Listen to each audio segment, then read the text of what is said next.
Good morning વિદ્યાર્થી મિત્રો. ધોરણ 11 અર્થશાસ્ત્ર, પ્રકરણ 6 બજાર.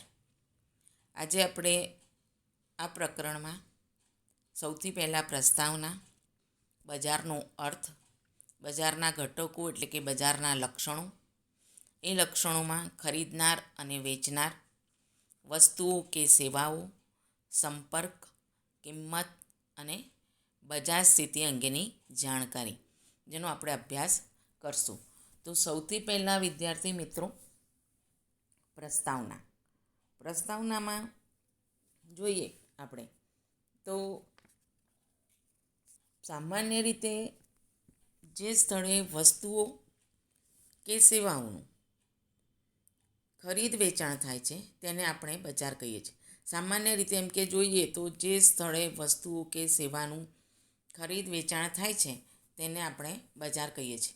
આપણો આ બજાર વિશેનો ખ્યાલ એક ભૌગોલિક વિસ્તાર પૂરતો મર્યાદિત હોય છે એમ કે, પણ અર્થશાસ્ત્રમાં બજારનો ખ્યાલ વિસ્તૃત છે.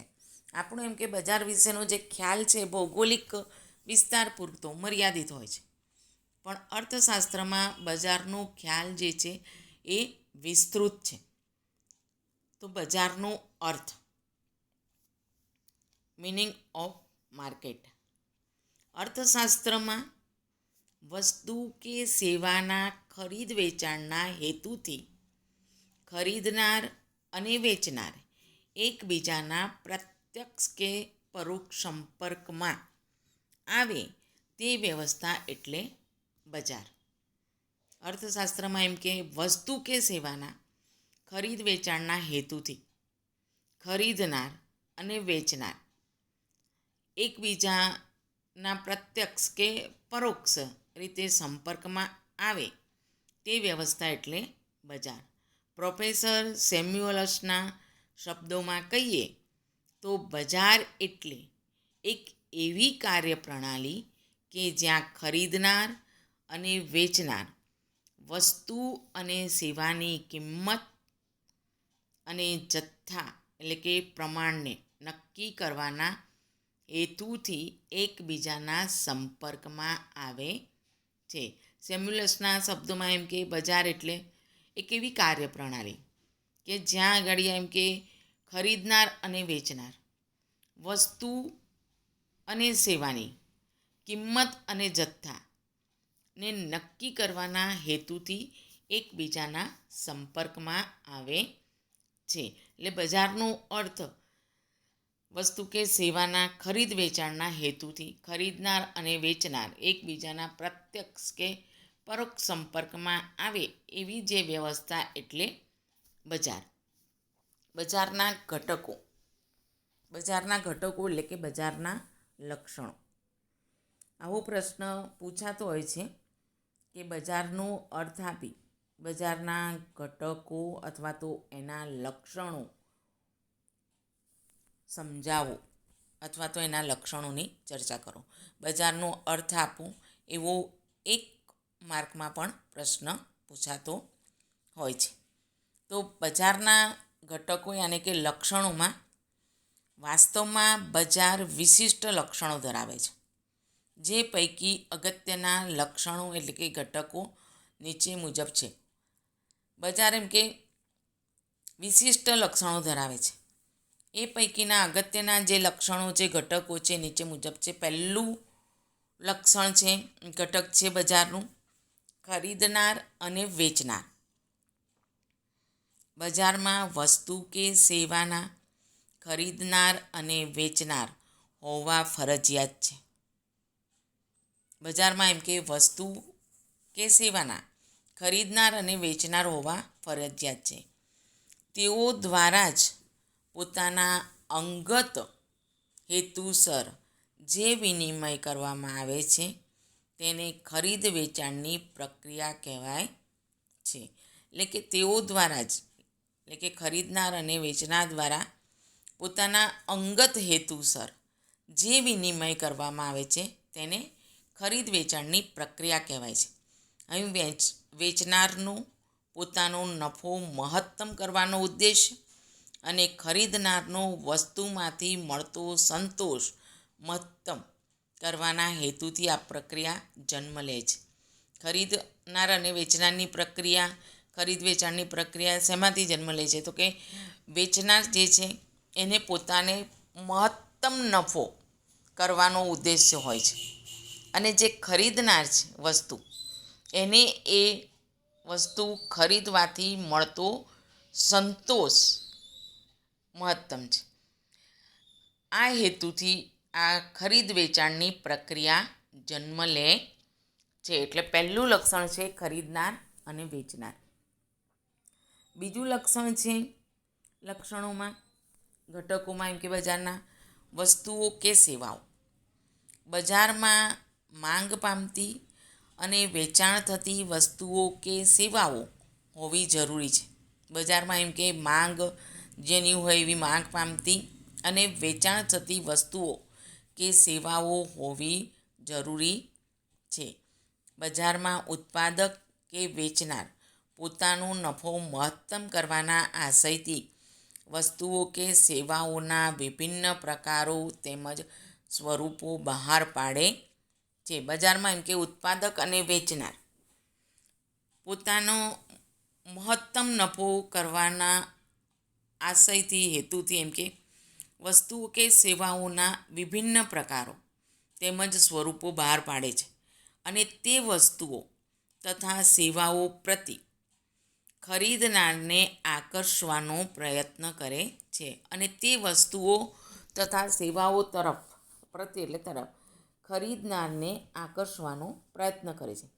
જ્યારે ખરીદનાર વસ્તુઓ કે સેવાઓના ઉપભોગમાંથી પોતાનો સંતોષ મહત્તમ કરવા વસ્તુઓ અને સેવાઓનું આદર્શ સંયોજન ખરીદે છે. જ્યારે જે ખરીદનાર જે છે એ ખરીદનાર એમ કે વસ્તુઓ કે સેવાઓના ઉપભોગમાંથી પોતાનો સંતોષ મહત્તમ કરવા માટે વસ્તુઓ અને સેવાઓનું આદર્શ સંયોજન કરી, અને કે આમાંથી મને સંતોષ મળશે એવું આદર્શ સંયોજન કરી અને વસ્તુઓ અને સેવાઓનું સંયોજન કરી અને એ ખરીદે છે, કે જેમાંથી ખરીદનારને એ વસ્તુઓ અને સેવાઓના ઉપભોગમાંથી મહત્તમ સંતોષ મળે, અને એ રીતે એ વસ્તુઓ અને સેવાઓનું આદર્શ સંયોજન કરી અને ખરીદે છે. એટલે બજારનું બીજું ઘટક યાને કે લક્ષણ વસ્તુઓ કે સેવાઓ. ત્રીજું લક્ષણ એનું ઘટક છે સંપર્ક. સંપર્કમાં બજારમાં વસ્તુ કે સેવાના ખરીદનાર અને વેચનાર એક અથવા બીજા પ્રકારે એકબીજાના સંપર્કમાં આવે છે. બજારમાં એમ કે વસ્તુ કે સેવાના ખરીદનારા અને વેચનારા એક અથવા બીજા પ્રકારે કોઈ પણ પ્રકારે એકબીજાના સંપર્કમાં આવે છે. આ સંપર્ક એમ કે પ્રત્યક્ષ કે પરોક્ષ સ્વરૂપનો હોઈ શકે. આ સંપર્ક એમ કે પ્રત્યક્ષ પણ હોઈ શકે કે પરોક્ષ સ્વરૂપનો પણ હોઈ શકે. વર્તમાન સમયમાં ખરીદનારા અને વેચનારા એકબીજાના રૂબરૂ સંપર્કમાં આવે છે.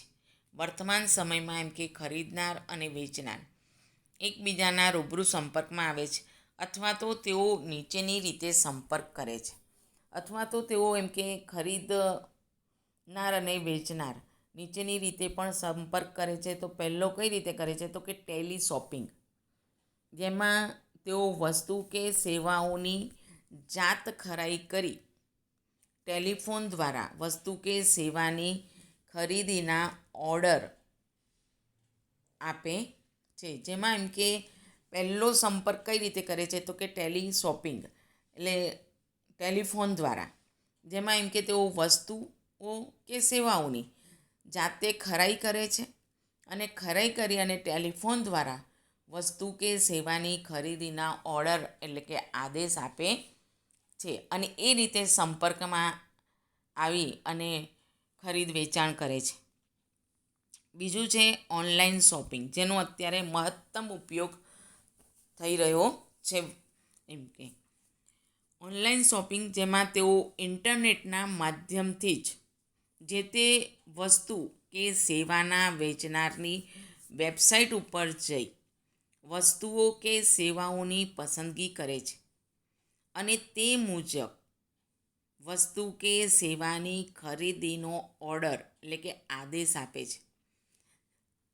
ઓનલાઈન શોપિંગ જેમાં એમ કે તેઓ ઇન્ટરનેટના માધ્યમ દ્વારા એમ કે જે તે વસ્તુ કે સેવાના વેચનારની જે વેબસાઇટ હોય એ વેબસાઇટ ઉપર જઈ અને વસ્તુઓ કે સેવાઓની પસંદગી કરે છે અને એ પસંદગી કરીને તે મુજબ વસ્તુ કે સેવાની ખરીદીનો ઓર્ડર અથવા તો આદેશ આપે છે. આમ વર્તમાન સમયમાં ટેલિશોપિંગ અને ઓનલાઈન શોપિંગ જેવા માધ્યમો દ્વારા વસ્તુઓ કે સેવાઓના ખરીદનારા અને વેચનારા પરોક્ષપણે એકબીજાના સંપર્કમાં આવે છે.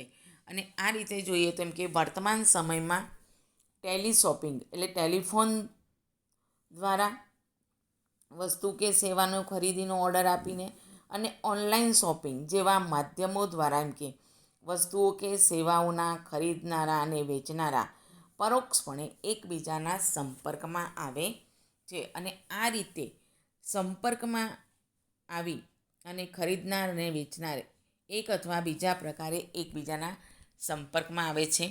એમાં બે ટેલિશોપિંગ અને ઓનલાઈન શોપિંગ આ ત્રીજું લક્ષણ ઘટક બજારનું. ચોથું કિંમત. બજારમાં ચોક્કસ સમયે કોઈ એક વસ્તુ કે સેવાની કિંમત નક્કી થયેલી હોવી જોઈએ. બજારમાં એમ કે ચોક્કસ સમયે કોઈ એક વસ્તુ કે સેવાની કિંમત નક્કી થયેલી હોવી જોઈએ. બજારમાં વસ્તુ કે સેવાની કિંમત વસ્તુ કે સેવાની માંગ અને તેના પુરવઠાના પરિબળો દ્વારા નક્કી થાય છે. બજારની અંદર એમ કે વસ્તુ કે સેવાની કિંમત વસ્તુ કે સેવાની જે માંગ હોય અને તેનો પુરવઠાનું પરિબળો એના દ્વારા નક્કી થાય છે.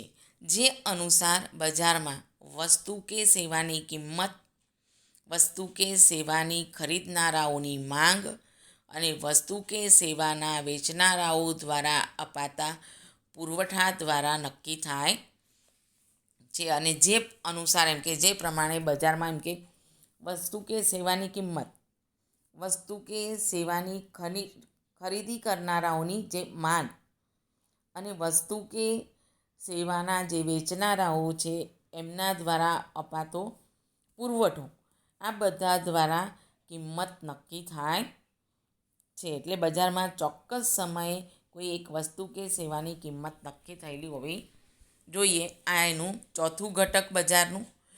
પાંચમું ઘટક લક્ષણ બજાર સ્થિતિ અંગેની જાણકારી. બજાર સ્થિતિ અંગેની જાણકારી. બજાર સ્થિતિ અંગેની જાણકારી વસ્તુ કે સેવાના ખરીદનાર અને વેચનારને હોવી જરૂરી છે. કે બજારની સ્થિતિ શું છે એ અંગેની જાણકારી જે વસ્તુ વેચનાર છે તેને અને જે વસ્તુ ખરીદનાર છે એને હોવી જરૂરી છે. બજારમાં ફુગાવો અથવા મંદીના વલણો હોય અથવા કોઈ કુદરતી કે માનવીય આફત આવી હોય તેવા સંજોગોમાં ઉત્પાદન વેચાણ કે ખરીદી સંદર્ભના યોગ્ય સમયે યોગ્ય જથ્થાને અનુસરતા નિર્ણયો લઈ શકાય. બજારની સ્થિતિ અંગેની જાણકારી એમ કે વસ્તુ કે સેવાનું જે ખરીદનાર અને વેચનાર આ બંનેને હોવી જરૂરી છે. બજારમાં એમ કે ફુગાવો છે, મંદીના વલણો હોય, કુદરતી કે માનવીય આફત આવી હોય, આ બધા સંજોગોમાં એમ કે ઉત્પાદન વેચાણ કે ખરીદીના સંદર્ભના યોગ્ય સમયે યોગ્ય જથ્થાને અનુસરતા નિર્ણયો લઈ શકાય. એમ કે આ 5 બજારના ઘટકો એટલે કે બજારના લક્ષણો છે જે વિસ્તૃત પ્રશ્નમાં પણ પૂછાતો હોય છે કે બજારનો અર્થ આપી બજારના ઘટકો અથવા તો બજારના લક્ષણો સમજાવો. મુદ્દાસર પ્રશ્નમાં 3 માર્કમાં અને એમાં પૂછાતો પ્રશ્ન છે. ટેલી શોપિંગ એટલે શું? ઓનલાઈન શોપિંગ એટલે શું? આવા 1 માર્કના નાના પ્રશ્નો પણ આમાંથી પૂછી શકાય છે.